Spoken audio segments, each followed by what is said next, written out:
Tinker चॅम्प्सच्या चेंजमेकिंग मालिकेत आपले स्वागत आहे, जे त्यांच्या सहकारी ATL विद्यार्थ्यांना परस्पर हिताच्या विविध विषयांवर शिक्षित करण्याचे ध्येय ठेवत आहे।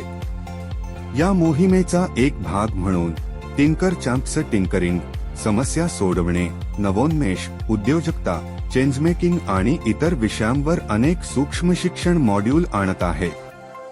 या 10 भागांच्या व्हिडिओ मालिकेत टिंकर चॅम्प्स तुम्हाला चेंजमेकिंगच्या आवश्यक गोष्टी आणि तुम्ही चेंजमेकर कसे बनू शकता हे समजून घेण्यास मदत करेल। प्रत्येक व्हिडिओ अंदाजे 5 ते 10 मिनिटे लांब आहे आणि तुमच्यासाठी प्रयत्न करण्यासाठी चेंजमेकिंग क्रियाकलाप समाविष्ट आहे। जास्त वेळ न घालवता गुजरातमधील 11वीचा विद्यार्थी आणि स्वतः एक नवोदित परिवर्तनकारी टिंकर चॅम्प श्लोक चौहान यांच्या 3ऱ्या भागापासून सुरुवात करूया। नमस्कार, कधी विचार केलाय का की आपल्या डोक्यात आलेली एक छोटीशी कल्पना एक मोठा आणि खरा बदल घडवणारा प्रोजेक्ट कसा बनू शकते? तर आज आपण गेनाव हेच बघणार आहोत, एका आयडियाला सत्यात उतरवून समाजात सकारात्मक बदल कसा घडवायचा। चला सुरू करूया। बघा, बदल काही नेहमी मोठमोठ्या संस्था किंवा सरकारी योजनांमधूनच होतो असं नाहीये। खरा बदल तर तेव्हा सुरू होतो जेव्हा आपल्यासारख्या सामान्य लोकांना एखादी समस्या दिसते, त्याबद्दल मनापासून काहीतरी करावंसं वाटतं आणि ते त्यावर काम करायचं ठरवतात। हीच तर एका चेंजमेकरची खरी सुरुवात आहे। हा आहे आपल्या आजच्या प्रवासाचा एक छोटासा नकाशा।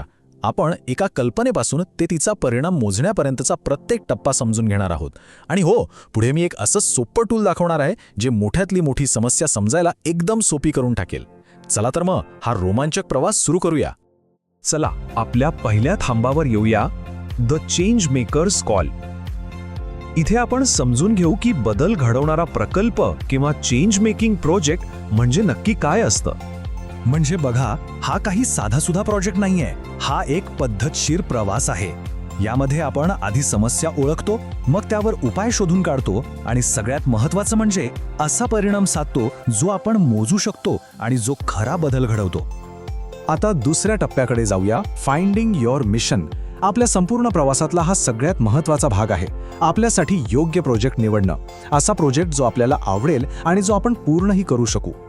मग प्रश्न येतो की असा प्रोजेक्ट निवडायचा कसा? तर सगळ्यात आधी आपल्या आजूबाजूला बघा काय समस्या दिसतायत। मग विचार करा की यातलं आपल्यासाठी खरंच काय महत्त्वाचं आहे।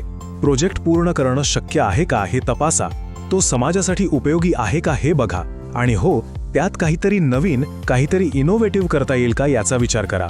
उदाहरणार्थ, शाळेत प्लास्टिक कचऱ्याची समस्या आहे आणि आपल्याला पर्यावरणाची काळजी आहे।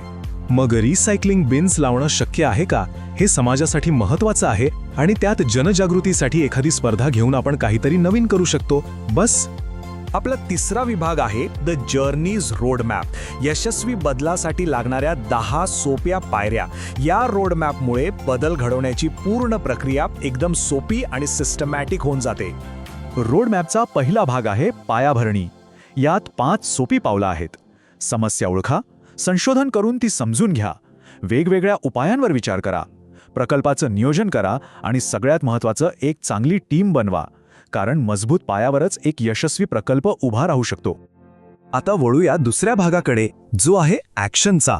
यात पुढची 5 पावले येतात। संसाधने गोळा करा, प्लॅनप्रमाणे कामाला लागा, कामावर लक्ष ठेवा, झालेल्या परिणामाचं मोजमाप करा आणि हो, मिळवलेले यश सगळ्यांसोबत साजरं करा।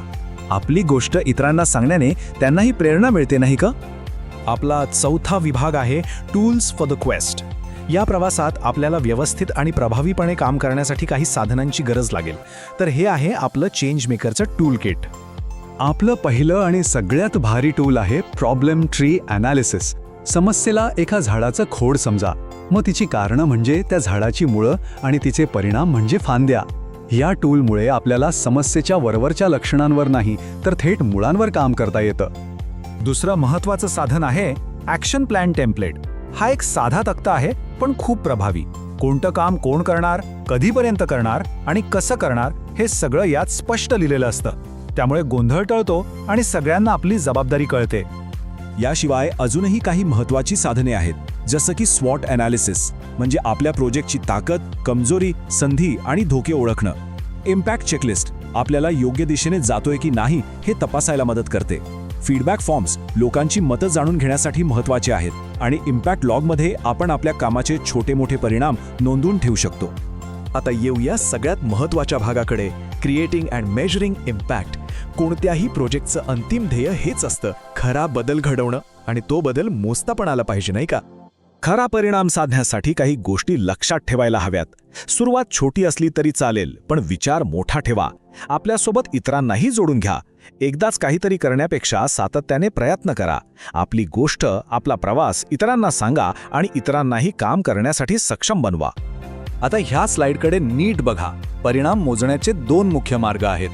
डावीकडे आहे क्वांटिटेटिव्ह डेटा, म्हणजे आकडेवारी, जसे की आपण किती लोकांपर्यंत पोहोचलो किंवा किती कचरा गोळा केला. आणि उजवीकडे आहे क्वालिटेटिव्ह डेटा, म्हणजे लोकांचे अनुभव, त्यांच्या गोष्टी. खरा परिणाम दाखवण्यासाठी हे आकडे आणि ह्या गोष्टी दोन्ही तितकेच महत्त्वाचे आहेत. हे बघा, हे आहे एक परफेक्ट उदाहरण. इम्पॅक्ट लॉगमधील ही नोंद सांगते की 200 किलो कचरा गोळा झाला. हा आहे क्वांटिटेटिव्ह डेटा, एकदम स्पष्ट, मोजता येण्याजोगा आणि प्रभावी. आणि आता आपण शेवटच्या टप्प्यात आलो आहोत. The journey continues. कारण बदल घडवणं हा एक न संपणारा प्रवास आहे. यात सतत शिकणं, सुधारणा करणं आणि पुढे जात राहणं खूप महत्त्वाचं आहे. या प्रवासात पुढे जात राहण्यासाठी काही सवयी खूप उपयोगी पडतात. लोकांकडून नियमितपणे फीडबॅक घ्या. इतरांसोबत मिळून काम करा. आपला प्रवास लिहून ठेवा. अपयशांना धडे समजा आणि प्रत्येक छोटा मोठा टप्पा साजरा करा. यामुळे उत्साह टिकून राहतो. चला, आता आपण जे काही शिकलो ते प्रत्यक्षात वापरण्याची वेळ आली आहे. तर हे आहे आपल्या सर्वांसाठी एक challenge, problem tree mapping exercise. हे खूप सोपं आहे. आपल्या आजूबाजूला दिसणारी कोणतीही एक समस्या निवडा. तिला झाडाचं खोड म्हणून कागदावर लिहा. त्या समस्येची कारणं मुळं म्हणून खाली लिहा आणि तिचे परिणाम फांद्या म्हणून वर लिहा. आणि मग हे झाड आपल्या मित्रांना दाखवा आणि त्यावर चर्चा करा. चला तर मग, या संपूर्ण विश्लेषणातून आपण काय शिकलो? योग्य प्रोजेक्ट निवडा. आपण पाहिलेल्या रोडमॅपप्रमाणे चला. कामात सुसूत्रता आणण्यासाठी टूल्स वापरा. खऱ्या परिणामावर लक्ष केंद्रित करा आणि आपलं काम नक्की मोजा. एक गोष्ट नेहमी लक्षात ठेवा, बदल काही एका रात्रीत घडत नाही, पण आपण उचललेलं प्रत्येक छोटं पाऊल आपल्याला एका चांगल्या जगाच्या जवळ घेऊन जातं. आपली आवड आणि सातत्य हेच सगळ्यात महत्त्वाचं आहे. म्हणून शेवटचा आणि सगळ्यात महत्त्वाचा प्रश्न हा आहे, आज आपण कोणता बदल घडवायला सुरुवात करणार आहोत?